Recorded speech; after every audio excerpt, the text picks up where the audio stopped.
The 10 News Weather Authority, always watching and tracking for you from the JES Weather Center.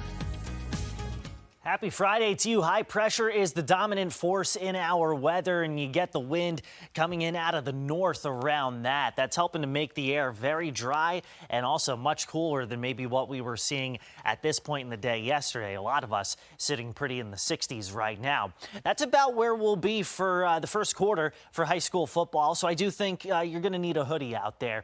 Maybe some hot chocolate at the concession stand, but I think it's a little too soon for the hot hands. Not going to need the umbrella or anything like that. In fact, you're probably not going to need the AC late tonight into tomorrow morning. Once again, tomorrow morning early on, we'll awaken to temperatures between roughly 44 and 48 degrees.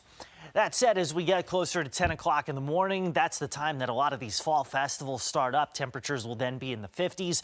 That'll be the case for the Pumpkin Festival at Sinkland Farms, Fall on the Farm at Richdale, the Fall Festival at Lehman Family Farms, and of course all the festivities going on at Yoder's Farm in Campbell County. Here's your 2-day zone forecast. So yeah, we'll be in the 40s and 50s early on, but by tomorrow afternoon, high temperatures area wide between about 70 and 75 degrees. By Sunday, we're a little bit warmer because we're going to start to pick up on a little more wind from yet another cold front. So what that's going to do is it's going to give us a few showers. It doesn't have a ton of moisture with it, so these showers are going to be scattered. They're mainly going to be late in the day on Sunday, but it will be windy at times carrying over into Monday. Once that passes, once again, you see kind of a repeat performance of that northerly breeze coming in.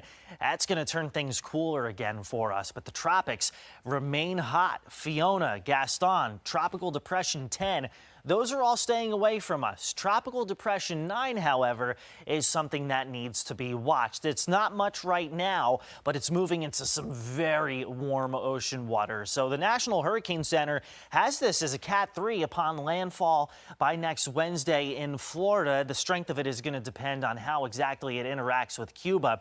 But where exactly it goes after that is up for debate. So if it takes that yellow path you see there, that would bring us more rain, more wind late next week.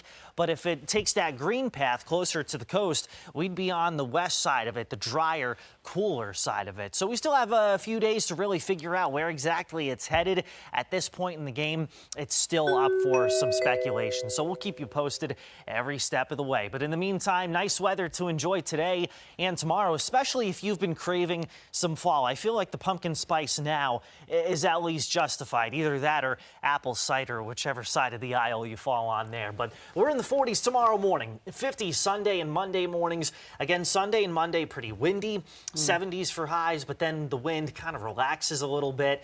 But that's the weather that you're going to want for fall foliage there as you head into next week. And we'll kind of go over that in a little more detail coming up in the next half hour. You know, I actually love this weather because there's nothing better than going home, turning a movie on, getting the fireplace going, get the blanket cuddled up, get the windows open. Yes. Oh, yeah. Yeah, no, this is, I think a lot of folks, especially after the humidity we had this summer, you're kind of looking for days like this, and you got it.